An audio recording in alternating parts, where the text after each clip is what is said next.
Live via satellite from Hollywood, it's Rockline, the show where you interview the hottest stars in rock and roll. Hello again, I'm Bob Coburn. Rockline is brought to you in part by Budweiser. For all you do, this Bud's for you. Tonight, Rockline is an evening with Mike and the Mechanics. So get your questions ready and call us toll-free at 1-800-344-ROCK. That's 1-800-344-7625. One number toll-free from anywhere in North America. Living Years by Mike and the Mechanics was released last year with high expectations. Well, the reality certainly must have exceeded their hopes because the album has already yielded 2 hits, including a #1 single. And there's more to come. The band is concluding a successful North American tour and recently played to an audience of some 75,000. It's a pleasure for Rockline to welcome one of the hottest acts in rock and roll, Mike and the Mechanics. From the band with us tonight, Mike Rutherford. Good to see you. Good evening. This is Mike here. Nice to have you in the studio tonight. Last time you were with us was from London at 4:30 in the morning. Yeah, I kind of prefer it this way, you know. A little bit better, yeah. Also with us tonight, Paul Carrick. Welcome back, Hi, Paul. Bob. How you doing? And the other Paul in the band, Paul Young. Nice to have you How here. you doing, Bob? Doing fine tonight. Now, you had that big concert down in Tampa. There were, I guess, 75,000 people down there. That had to be a thrill to play in front of a crowd like that. It was, actually. I mean, I think... also, we were surprised how well the music worked. I mean, it was our first time playing in a big crowd. It works better in front of more people, I think. Well, I agree with that. The more, the better, huh? That was a concert that involved our affiliate down there, YNF, 95 YNF in Tampa. Were you the only band playing? Were there other bands on the venue there? There were a couple of other bands on, actually. Yeah. A new band from Canada. What was the name, though? Actually, nobody else was on with us, but can't think of it. They were called the new band from Canada. Yeah, they were real good. Now, you only have a couple of North American dates scheduled so far. What's next for the band? You have a new single that's out right now that we're going to hear in just one second. Seeing is Believing. Have you shot a video for that as well? Yes, in fact, a few minutes ago, Paul... Very surprised, Bob, you didn't see the world premiere tonight on MTV. Yeah. I was getting ready for this tonight here. So. I won't let you off then. But the world premiere was tonight on MTV. Yeah. Yep. We've got another 5 shows here on the West Coast. Paul's gone back with Nick Lowe and Mike's... Yes, on MTV it said that as soon as we finish that I'm doing a Genesis album and Paul's doing an album with Nick Lowe, which is not true. Paul will tell you later on about his solo album, and we're taking a break before the next tour, which happens towards the end of July. Good. Let's listen to the song right now that is the brand new single that the video was world premiered last night on MTV. This is Seeing is Believing, Mike and the Mechanics on Rock. Another great song off the second album by Mike and the Mechanics, Living Years. Seeing is Believing, the name of that on Rockline. I'm Bob Coburn. We're with Paul, and Mike from Mike and the Mechanics. Our first call tonight is from Dayton, Ohio. It's Kathleen, a listener of 105 WTUE. Good evening, Kathleen. Oh, good evening. My question is, what influenced or inspired Mike Rutherford to write Seeing is Believing, and could he write a song for all the people in the world who cannot see? Well, good question. I wrote that song with B.A. Robertson, and it's Brian's lyric, really. We mulled it around together, but it's not so much for people who can't see, it's more for people who rule their life by the wrong feelings. I think the song is really saying that don't believe all the things people tell you and you hear and you see on the TV or information you get. Believe really in yourself and your own feelings, which I guess comes to the same thing. So in this sense, seeing is almost a euphemism for feeling something. Sure. Yeah. Good call, Kathleen. Thank you for starting us off. We'll take a brief time out and return in just one moment. Just beginning an evening with Mike and the Mechanics on Rockline on the Global Satellite Network. Your number to call is toll-free, 1-800-344-ROCK.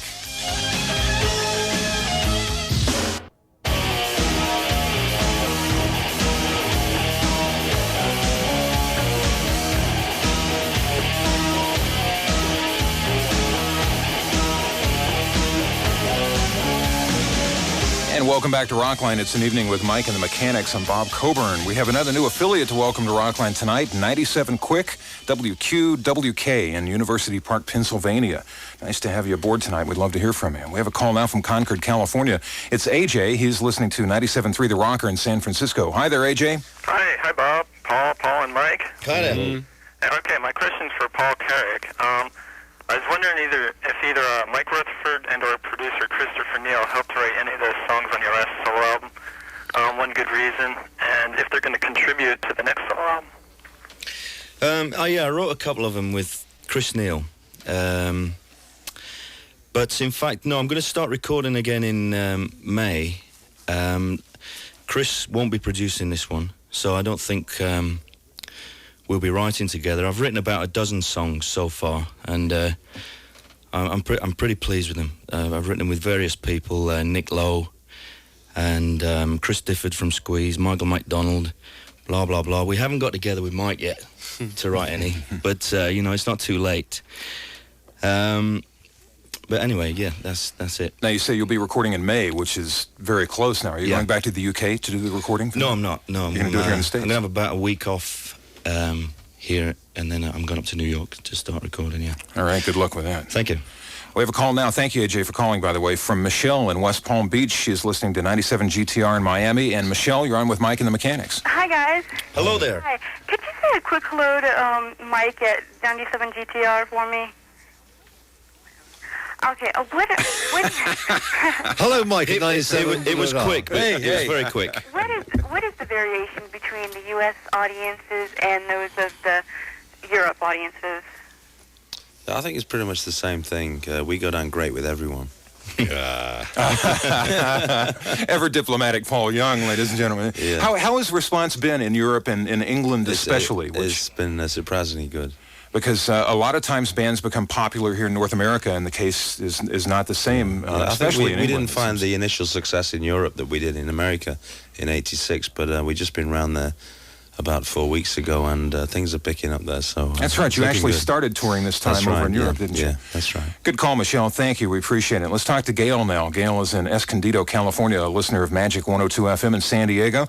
And Gail, you're on the Rockline. Hi, guys. How are you? Hello. Hi. I just wanted to tell you guys, first of all, that I love you. I think you're wonderful. And I also wanted to ask you, Mike, you had 2 solo albums before you hooked up with the Mechanics. Yeah. How do you feel about them now, and did they help you with your success with the Mechanics? Yeah, I think it's all part of what I did. That was Paul's stomach there, that funny groan in the middle. I mean, I guess as you can probably tell, I'm a lot happier with the Mechanics, working with these guys, and it's more fun, I think. And I realised that actually I produce better results working with other people than on my own. But it was part of a process. I mean, maybe I had to go through those 2 albums to learn that this is the right direction for me to take. There you go, Gail. Thank you for calling, and call us again sometime. We're going to now go back to the first album by Mike and the Mechanics. This was a big hit for the band. This is Silent Running on Rockline on the Global Satellite Network. Call us. We're live. Call now. 1-800-344-ROCK.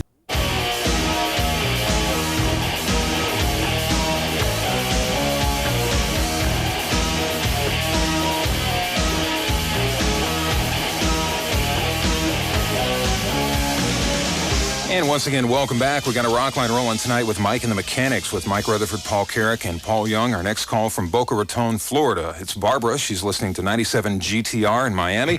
Barbara, you're on the show with us. Good evening, gentlemen. Hello there. Oh. Hi. My husband and I enthusiastically attended your very first concert ever at Sunrise, Florida, June of '86, and again last month. We trust you received our wedding invitation, and you guys would sign it and return it to us. My question is for you, Mike. Your last album shows me a recurring theme through each song, and that is, to me, that each of us as human beings have the ability and the obligation to unite in brotherhood. I'd like to know 2 things. First, who writes most of your lyrics?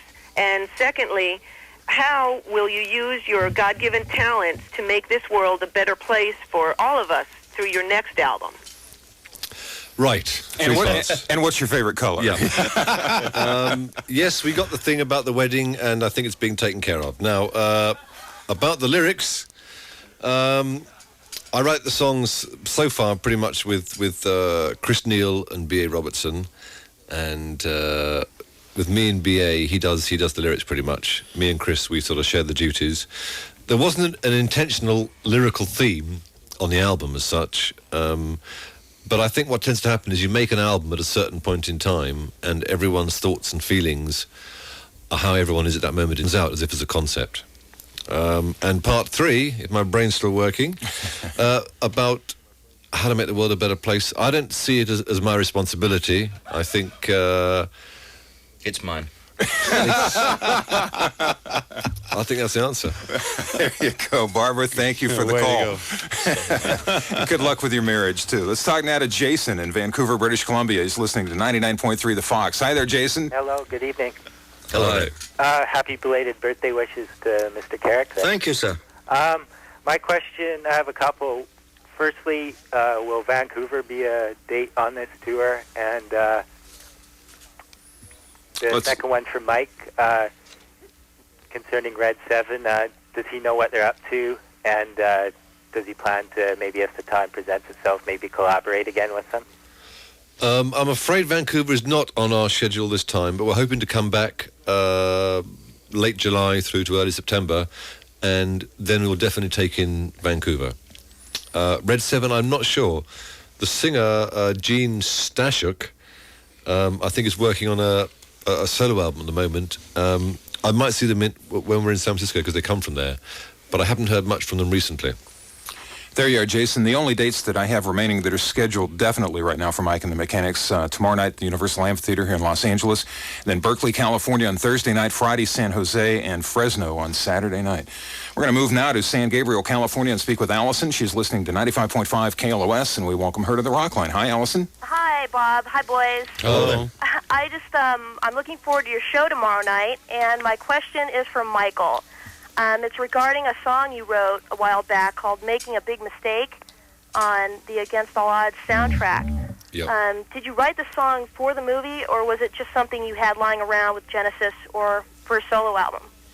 It's something I had that was lying around, and I think I got involved in the film through Taylor Hackford, who was working with Phil at that time. And they were short of, they wanted a song, so I put this one up for possibilities, and I sang it, God forbid, and no, it's a good song. We need to say, but by the way, we're not playing at Universal tomorrow, are we? I was going to say, Allison, when you go to the show tomorrow night, you're going to be the only one there because it's Wednesday night. Have yourself a good time there, Allison. Thanks for calling. Let's talk to Rick now in Toledo, Ohio. FM 104 is our affiliate there. And Rick, you're on the Rockline. Hi, guys. Hi. Hello. This question for Mike. I know you used to work with Anthony Phillips on your first solo albums, and you know, on some of his albums. And I was wondering if you were planning to ever do any work with him, and how is his career going as far as you know? At the moment, there's no plans. I'm still a good friend of Anthony's, but as he said to me the other day, he's now suddenly, since the New Age thing came in, he's suddenly become kind of fashionable again. Still doing the same thing, still writing very good songs, but I'm not sure his exact current plans at the moment. There you go, Rick. Thank you for being on the Rockline tonight. We're going to let Greg have his turn in Jacksonville, Florida. Rock 105 is our station there. You're on with Mike and the Mechanics, Greg. Hello. Hi. How you doing? Fine. My question's for Mr. Rutherford. How do the attitudes and just the ways that you write songs with Genesis members Phil Collins and Tony Banks differ from when you write with the other members of the Mechanics? And do you plan to still write songs with the other members of the Mechanics? I do the same kind of thing. I mean, it's just different people, to be honest. One's attitudes are the same. And so far with the Mechanics, on the second part, this last album was written mainly with Chris Neal and B.A. Robertson, but I would like to try and... the Mechanics is still a fairly new thing. I could see us getting involved writing with both the Pauls here, and they're both very good songwriters, and kind of opening out a little bit, I think. Greg, there you go. Thank you for being on the Rockline tonight. We're going to play a song now from the most recent album by Mike and the Mechanics, Living Years. This one is called Beautiful Day on the Global Satellite Network. We're with Mike and Paul from the band, and our next call is Tom from Daytona Beach, listener of WDIZ in Orlando. Good evening, Tom. Hello. Hi. I saw you guys in Daytona on your kickoff concert. I thought you were great. Thank you. And I was just wondering, considering the amount of time that you spend on tour and the loudness of the amplifiers and everything, I was wondering, do you take any precautions to, preserve your hearing? Pardon? What? I think Paul knows about loud music and hearing. Yeah, I've been deaf for a few years now, and it certainly helps my career. No, we don't. In fact, it's not that loud on stage. It may be louder sometimes out front for you because you've got the PA. We're behind the PA, so we're safe. It really depends where you're sitting, I think, doesn't it? Yeah. Yeah, and on stage it's not nearly as bad. You sit in the first couple of rows or next to a speaker. It actually depends where you stand on stage as well. Uh-huh. It's louder in certain places. Tom, thanks for calling. Glad you enjoyed the concert back there in Florida. We're going to talk now to Jeff in Marquette, Michigan, listener of WMQT in Ishpeming, Michigan. And Jeff, you're on the Rockline. How are you doing tonight, guys? Okay. Very well. This question is directed to Mike. I enjoyed your song, Nobody's Perfect, and what I want to know is what specific event in your life that inspired you to write that song?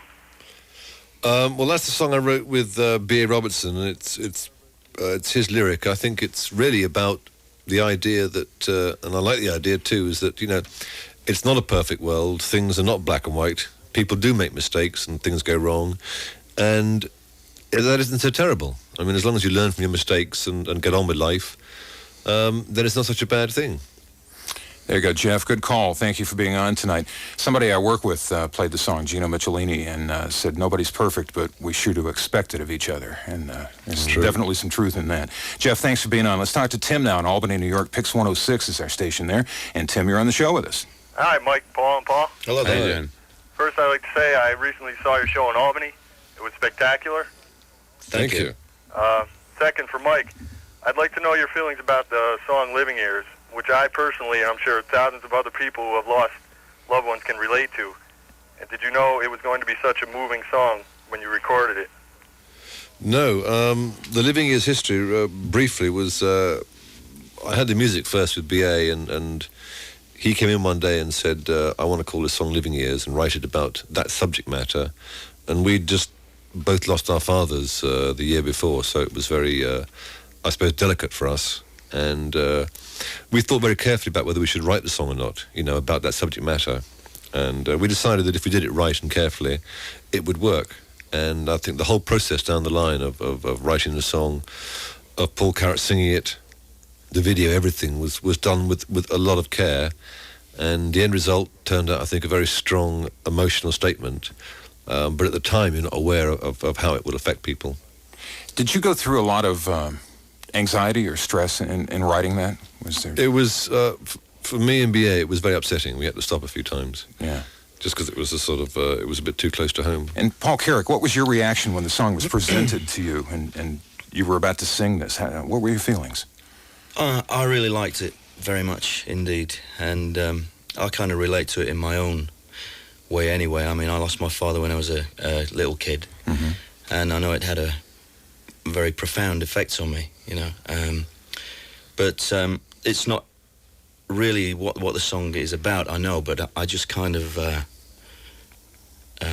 I feel it's kind of a tribute to my own father in a way, my performance of it. That's amazing that you get such a personal feeling out of that. That means the song works, very definitely. Tim, that's a good call. Let's find out what Tina has on her mind in Campbell, California. 97.3 The Rocker in San Francisco's our station there. Hi, Tina. Hi, Bob. Gee, you're right on my favorite topic, Mike and Mechanics. Talking about the living years. For people who are 30 and over, because I just turned 30, so I can consider myself in that part, obviously the song has deep meaning for us, the living years, because of our parents possible dying, or they already have. What do you think the reaction has been for people under 20 who probably are fighting with their parents and probably don't even care? And I have another question for you. Do you think it makes sense to them? Yeah, funnily enough, we've all had, myself and both Pauls have had reactions from people after shows, and a lot of people who are over 30 and have lost parents, yes, they have that side. But I think the emotion in the song, which is, I think we managed to capture, that's my microphone there I hit, is such that I think kids at a younger age who don't really understand the lyrics still feel the emotion of the song. Yeah. And it still works. Yeah. We played at college last night, and there were a couple of thousand kids out there, and, maybe most of them haven't lost their parents yet, and maybe they're rebelling against some kind of parental control at the moment, going through college, but they still feel some kind of emotion from it, which is a kind of pointer. Mike and the Mechanics on Rockline. Good work. Our next call is from Sherman, Texas. We have Kevin on the line, and he's listening to Q102 in Dallas. Good evening, Kevin. Good evening. Hello, guys. Hi. Yeah. My question to you, in the living years, Yes. Who do y'all use the background vocals, the choir? No, it's no good pointing at me, mate. You'll have to tell him. Mike's pointing at Paul. Paul throws it back to Mike. It was no, we passed it around. It was a choir that was, it's used by Andrew Lloyd Webber a few times. They're from King's College in Richmond, which is near London. And it's 12 guys who came down, and they do it kind of in their spare time and holiday times. They're very angelic looking. Yeah. And they're very good at cards. Very good at cards. Yeah, they came to do a TV show with this, right? And we're in the dressing rooms upstairs. They took all our wages from us. Suddenly next door they're playing cards, and asking who's got the beers. This angelic-like choir. Yeah. That's great. Yeah. Good call, Kevin. Thank you. Let's talk to Janet now in Crown Point, Indiana. She's listening to the Loop FM 98 in Chicago. Hi, Janet. Hi, how are you? Pretty good. I have a question for Paul Young. Do you keep the gifts that fans would throw up to you on stage? Or every single one. Okay. Did you get the bandana I threw up to you in Maryville, Indiana? I'm still wearing it. No, he did. I did. I'm still wearing it, yeah. Is that the one with the Indian one? Yeah, the one with the beads on. Yeah, thank you very much. I wondered who sent me that one. Okay, yeah, well, that was me. Yeah, He's I'm got still your wearing bra, it. too. Yeah. The bra, too, huh? Okay. I'm not wearing that, though.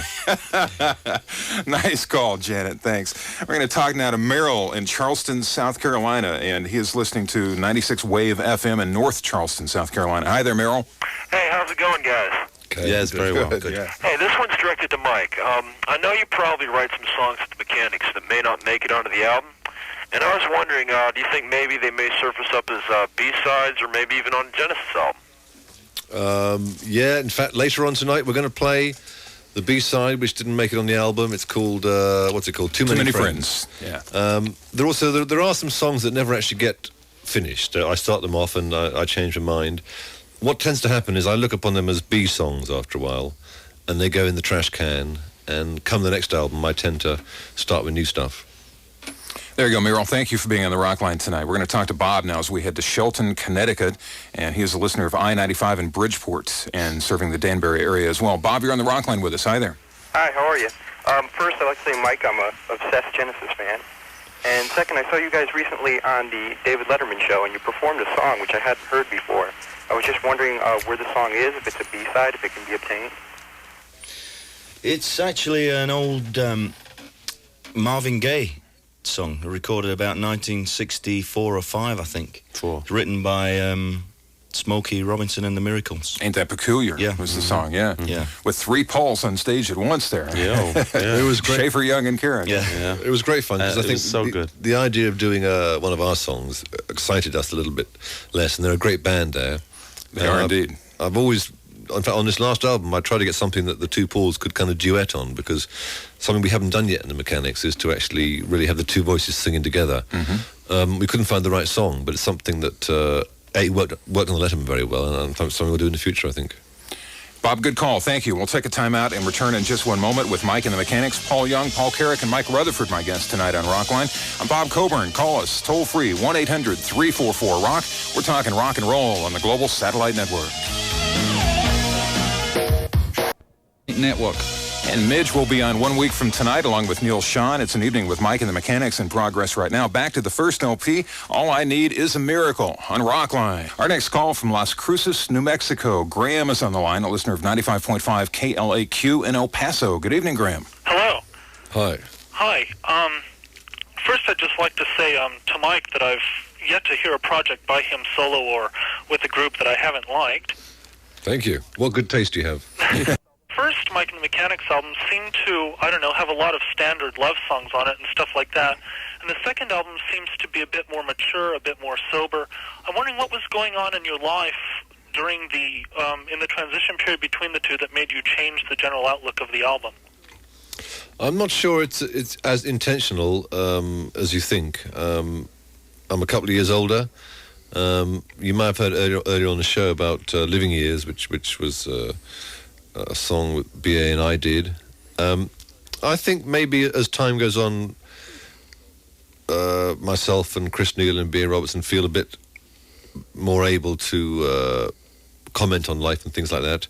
But it's not really intentional. And also the other reason I think is that the second album I think is more cohesive because we knew who was involved and who was singing and who was playing, so it has more sort of togetherness, I think.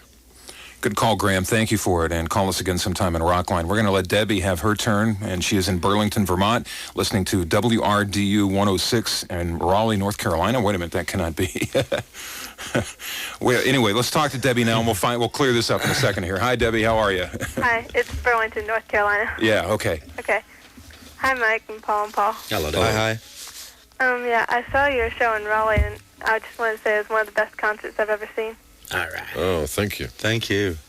And my question is, was there an inspiration for the lyrics to Don't?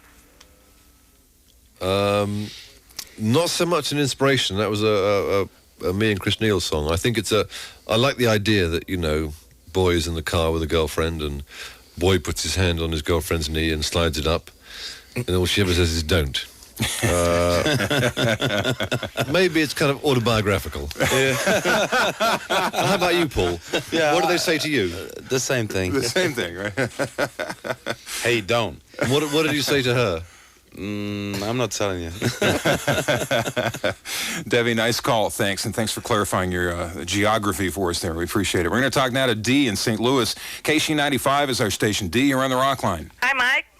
Hi. Hi, Mike. Hi, Paul. Hi, Paul. Hi there. Hey, this is really thrilling to get through. I'm such a fan. I just love your work. Oh, great. I have a couple Genesis-related questions, and my first question is, I'm a collector of Genesis memorabilia, and I really love the books by Armando Gallo, and he appeared to be very close to the group. And do you still keep in contact with him? And if so, has he showed any interest in continuing the Genesis story in your solo career?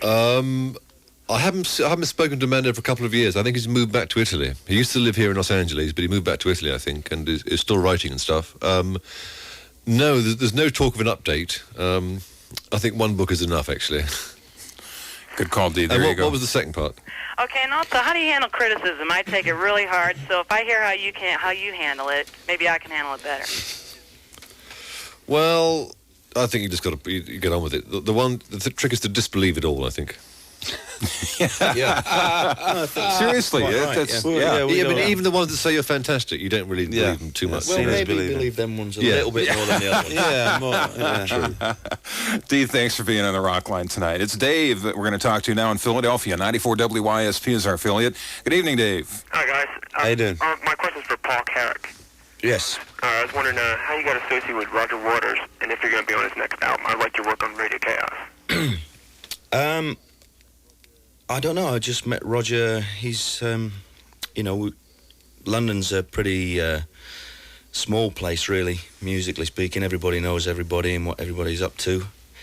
I think I met him through a friend of a friend sort of thing. I don't think I'll be involved with his next record, whatever that is. I did record some tracks with him, but I think he's... in fact, I think he recorded a whole album and then has scrapped it. That is the story that I've heard, and he's onto something else now altogether. But I doubt if I'll be involved. With the Mechanics and my own record, which I'll be making later in the year. I think that's kind of enough for me to be involved with at the moment. Yeah, it's quite a bit right there, Dave. Good call. Thank you. We're going to now play a song that features Paul Carrick on vocals from the latest album by Mike and the Mechanics, Living Years. This is Nobody Knows on Rockline.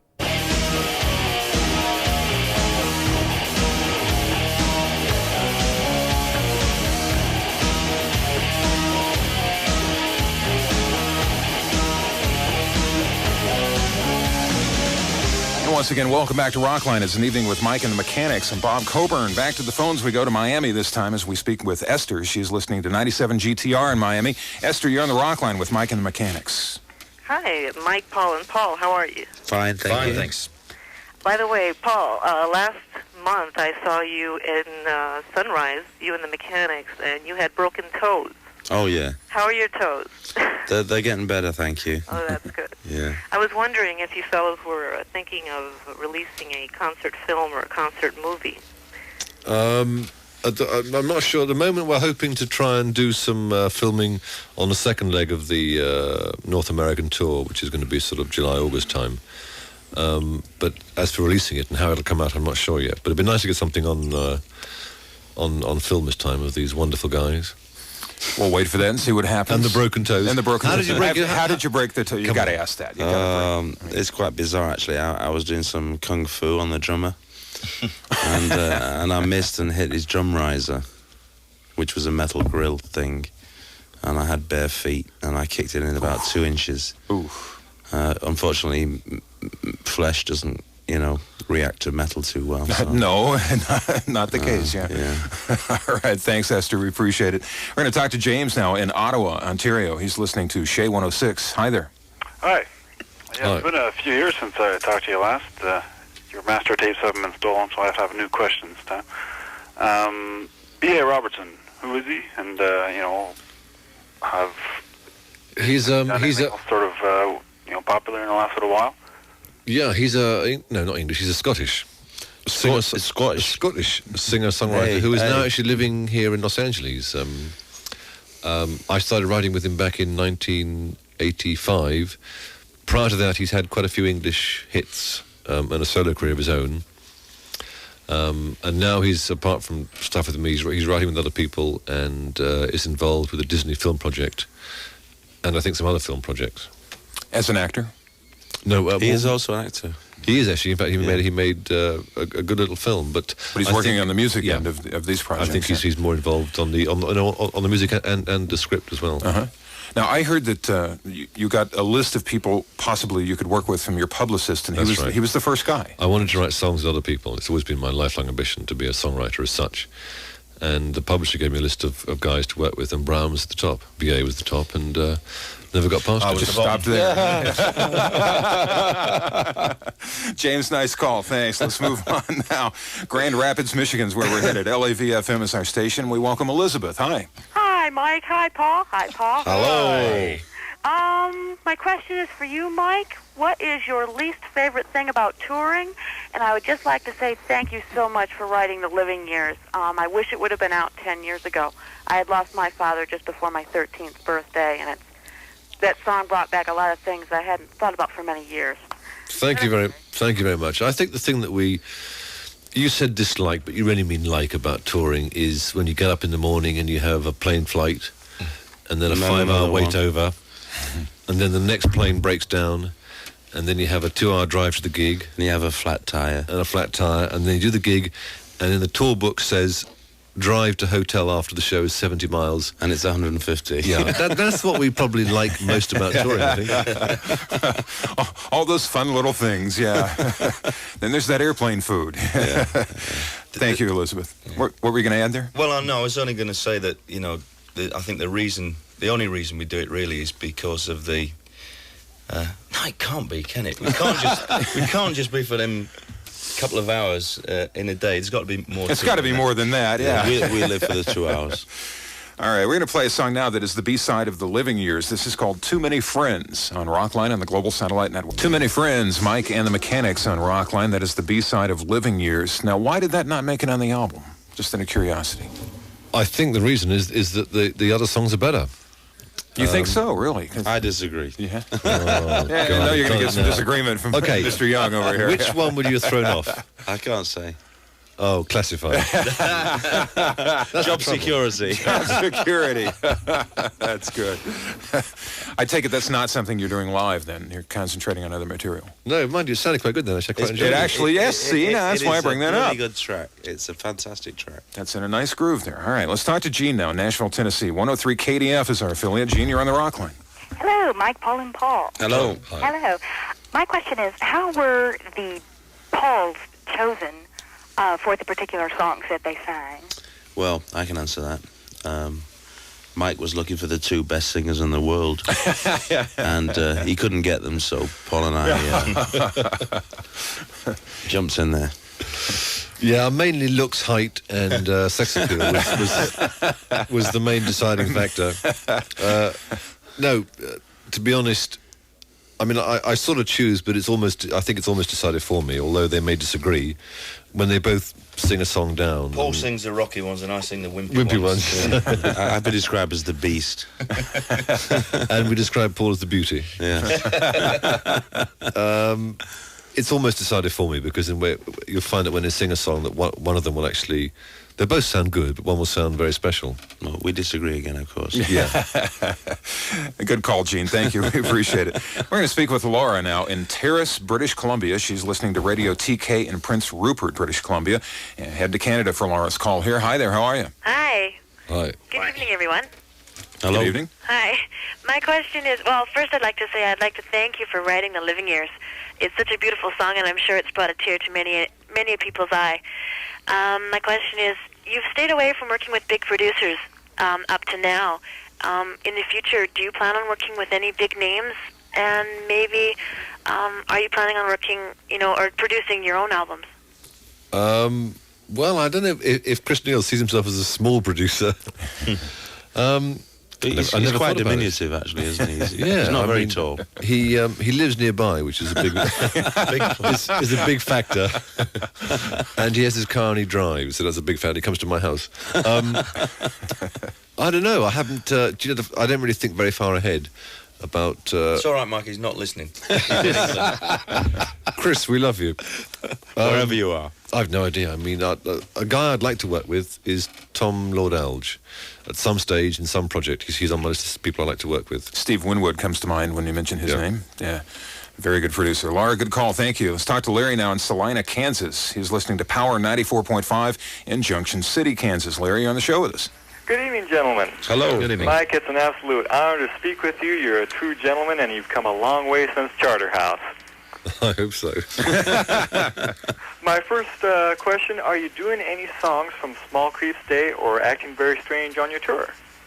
No, we're not. I mean, we play now as the Mechanics. We play an hour and 45 minutes of just purely mechanic stuff, and I think it's working very well, and we're having a good time, and I think I'm happy to leave it that way. So you're leaving it to Mike and the Mechanics material. You're not doing any Ace or Squeeze or San Cafe or anything like that? No, not at the moment. Although there's nice stuff that I like there. I think it's quite nice to make it the Mechanics tour. Mm-hmm. Yeah. Do you have another question, Larry? Yes, please. Mike, have you spoken with Steve Hackett lately, and did the subject of possible future musical collaboration come up? We saw Steve. He came to see our show in London at Hammersmith Odeon when we played in London a couple of months ago. And no, it's nice to see him. I don't really see any future things. I mean, I think my approach is that I've worked with Steve for many years and had a good time, but I mean, the Mechanics is a new project, and we're finding out about each other all the time, and I prefer to go in that direction with a new thing. Larry, there you are. Thank you. We have to take a time out. We'll return in just one moment. Still time for you to call at 1-800-344-ROCK. It's Rockline on the Global Satellite Network with Mike and the Mechanics.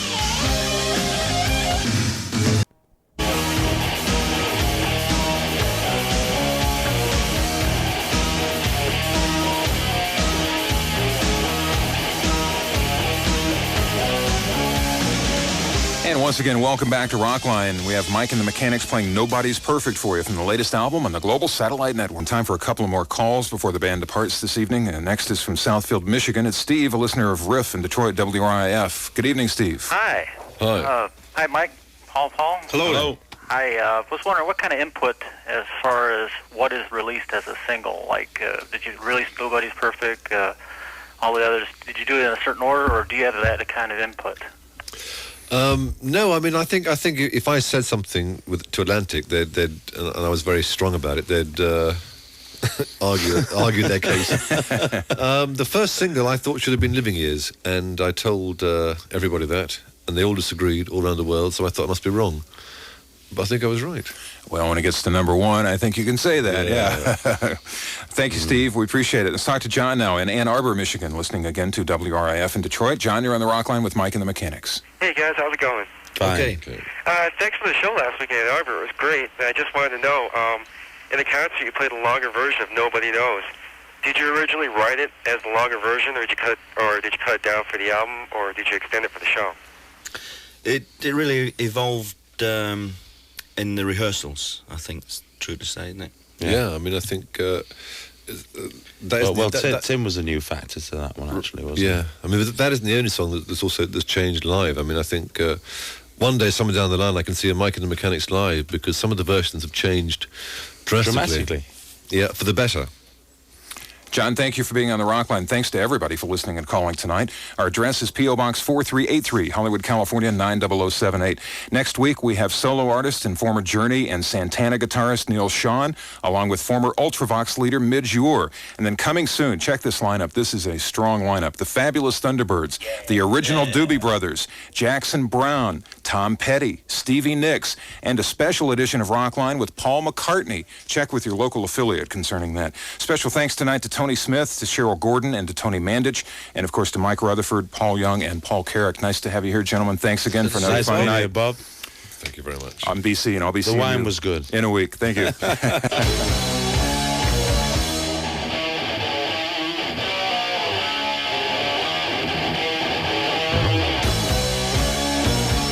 You've been listening to Rockline, brought to you in part by Budweiser. For all you do, this Bud's for you. Rockline is engineered by Jimmy Height, Conrad Pignon, Jim Pettyjohn, and Jeff Levy, and mixed on Yamaha professional sound equipment. Musical instruments are provided by the Guitar Center in Hollywood. Special production by Jimmy Rash and R.J. Lane. Technical direction by Mike Correa. Our assistant to the producer is Sharon Sanchez. Thanks to Kevin Stevens and Greg Jernigan for their special help. Rockline is produced by Mark Felsot. Executive producer Howard Gilman.